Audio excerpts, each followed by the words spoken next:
৪ তারিখের পর ডিজে বাজবে থেকে শুরু করে এই মুহূর্তে তৃণমূল দলে ভাঙন। ২ টি ভাগে বিভক্ত হয়ে গেছে তৃণমূল এবং আ সাংগঠনিক কমিটিগুলো ডিসলভ করে দেওয়া হয়েছে।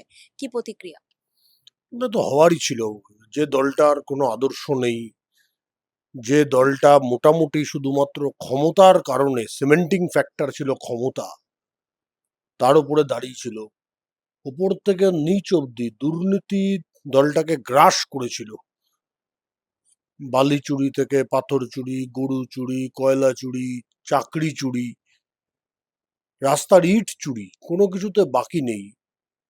প্রশাসন, পুলিশ আর সমাজ বিরোধী তা নিয়ে দলটা ছিল। যাদের কোনো নির্দিষ্ট একটা আইডিওলজি নেই, যাদের ডিভোটেড কার্যকর্তা তৈরি হয়নি, যাদের পার্টির সংবিধানটাই বা পার্টির নিয়ম কানুনই হয়ে গেছিল পরিপূর্ণভাবে তৃণমূল কংগ্রেসের নেত্রী মমতা বন্দ্যোপাধ্যায়ের কবিতার বই। এই এই দলের এই পরিণতি খুব স্বাভাবিক ব্যাপার। পৃথিবীর ইতিহাসে এরকম উদাহরণ আছে। একটা শাসন ব্যবস্থাকে পরিবর্তন করার জন্য তৃণমূল এসেছিল, সিপিএম কে পরিবর্তন করার জন্য, ৩৪ বছরের যে অচলায়তন তাকে ভাঙার জন্য। ১৬ সালেই তৃণমূলের চলে যাওয়া উচিত ছিল, ২১-এ তো চলে যাওয়া কনফার্মই ছিল, কিন্তু কিছু কারণে, কোভিড এবং কিছু বিবিধ কারণে তৃণমূল যায়নি, এবার চলে গেছে।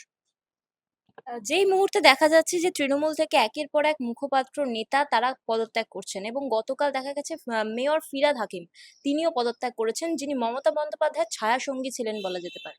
সবাই চলে যাবে, কেউ থাকবে না। ইতিমধ্যেই তো তৃণমূল দলটা এখন আর মমতা বন্দ্যোপাধ্যায় ওনাদের তো শুধু পরামর্শদাতা হয়ে গেছেন। আমার মনে হয় না তৃণমূল কংগ্রেসের কোনো অস্তিত্ব থাকবে। দে হ্যাভ বিন পেইড বা she has been paid on their own coin. এটা বাস্তব সত্য। দেশের প্রতি যাদের কোনো মমত্ব বোধ নেই, দেশের মাটির প্রতি যাদের কোনো কন্ট্রিবিউশন নেই, সেই দল থাকতে পারে না। ভারতবর্ষে তার সে সমস্ত দলের স্থান নেই। এর আগেও প্রমাণ হয়েছে বিভিন্ন দলের ক্ষেত্রে, এই দলের ক্ষেত্রেও প্রমাণ হলো। আমরা নির্বাচনের আগে বলেছি যে আপনি তৃণমূলকে ক্ষমতা থেকে যেতে দিন, দেখবেন কয়েকদিনের মধ্যে তৃণমূল ছারখার হয়ে গেছে। তৃণমূল দলটা উঠেই যাবে, এটা সত্যিকারের ঘটনা। আমাদের সুবিধা অসুবিধার প্রশ্ন নেই। ভারতীয় জনতা পার্টির মানুষের জন্য কাজ করতে এসেছি, মানুষের জন্য আমরা কাজ করব। তৃণমূল থাকবে না এটা জানি, কিন্তু তৃণমূল থাকলেও কি না থাকলেও এতে বিজেপির কিছু আসে যায় না। বিজেপি অনেক বড় দল, আমাদের ১৫ কোটির পার্টি মেম্বার আছে, সারা দেশের ২২-২৩টা রাজ্যে আমরা ক্ষমতায় আছি। প্রধানমন্ত্রী মোদীজির নেতৃত্বে তৃতীয়বার বিজেপি কেন্দ্রে ক্ষমতায় আছে। কাজেই একটা পাড়ার দল উঠে গেল থাকলো, সিন্ডিকেটের দল উঠে গেল থাকলো, একটা চোরেদের সম্মেলন উঠে গেল থাকলো, এতে বিজেপির কিছু যায় আসে না।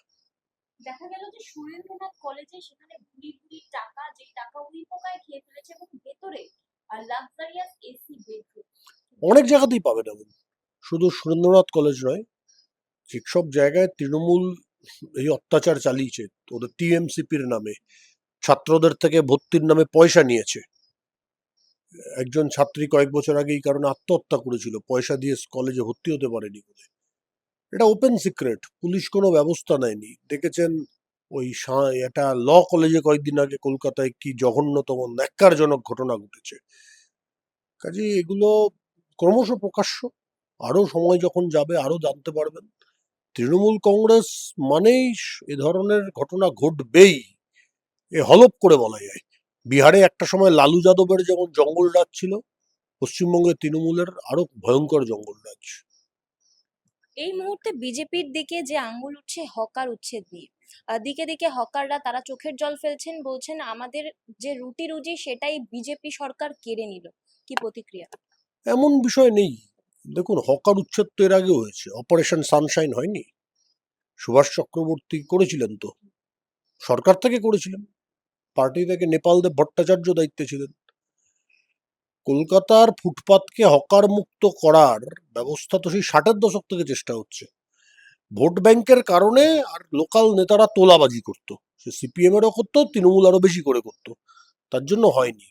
হকারদের বিকল্প স্থানে পাঠানোর অনেক রকমের ব্যবস্থা এর আগেও সরকারও করেছেন। মমতা ব্যানার্জি সরকার করেননি, বামফ্রন্ট সরকার করেছে, সিদ্ধার্থ রায়ের সরকার করেছে। কিন্তু দেখা গেছে যে দলের সরকার করে সেই দলের নেতারাই হকারদের আবার ওই ফুটপাতে নিয়ে আসে নিজেদের কিছু পয়সা রোজগারের জন্য, যাতে নিজেরা কিছু পয়সা পেতে পারে আর কিছু সম্প্রদায়গত কারণে কিছু ভোট ব্যাংকের ব্যবস্থা হয়। ধর্মতলার যে ভয়ঙ্কর অবস্থা চিত্র, ধর্মতলার ফুটপাতগুলোর, নিউ মার্কেটের আশেপাশে, ওখানে যে সমস্ত হকাররা বসে আছে, বিশেষ করে আমি স্পেসিফিক্যালি বলি অধিকাংশই অবাঙালি মুসলমান হকার, তারা কেউ ওখানকার লোকাল নয়। তাদেরকে আপনি হকার্স মার্কেট কর্নারে পাঠান, অন্য মার্কেট করে দিন, তারা যেতে চাইবে না, শুধুমাত্র ভোট ব্যাংকের কারণে।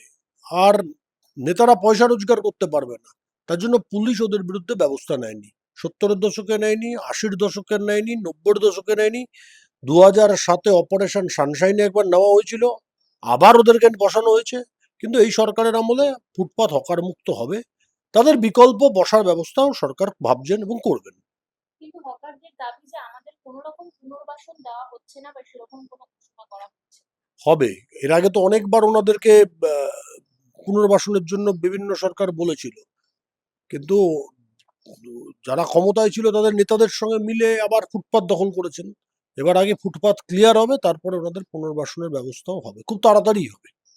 শেষ প্রশ্নে আসবো যে তৃণমূলের যারা নেতৃত্বরা আছেন, কুণাল ঘোষ, মদন মিত্র, তারা কিন্তু বলছেন যে আমরা মমতা বন্দ্যোপাধ্যায়কে দেখে রাজনীতি করি, তৃণমূল আবার সে তো তৃণমূল এখন মমতা বন্দ্যোপাধ্যায়কে দেখে করেছেন না শেখ হাসিনাকে দেখে করেছেন, এখন বলে তো এগুলো লাভ নেই। তৃণমূল যেমন আবার ক্ষমতায় আসতে পারবে না এটা আমরা বলেছি, তেমন আমরা আজকে বলতে পারি তৃণমূল বলে কোনো দল থাকবে কিনা আমাদের সন্দেহ আছে। বাকি তো ঘুরে দাঁড়ানো তো ছেড়ে দিন, সে তো আরশোলাও যদি ভাবে আমরা পাখি, পাখি ভাবতে তো অসুবিধা নেই। প্রত্যেক বছর লোকসভা ভোটের আগে মমতা বন্দ্যোপাধ্যায় প্রধানমন্ত্রী হতেন স্বপ্নে, আর এবার স্বপ্ন দেখছেন আবার ঘুরে দাঁড়াবেন। বামপন্থীরা যেমন ঘুরে দাঁড়াতে পারেনি, তেমন তৃণমূলও আর থাকবেই না, তো ঘুরে দাঁড়ানো তো দূরের কথা, সিপিএম দলটা তাও থেকে গেছে, তৃণমূল তো থাকবে না, এটা তো অবশ্যম্ভাবী।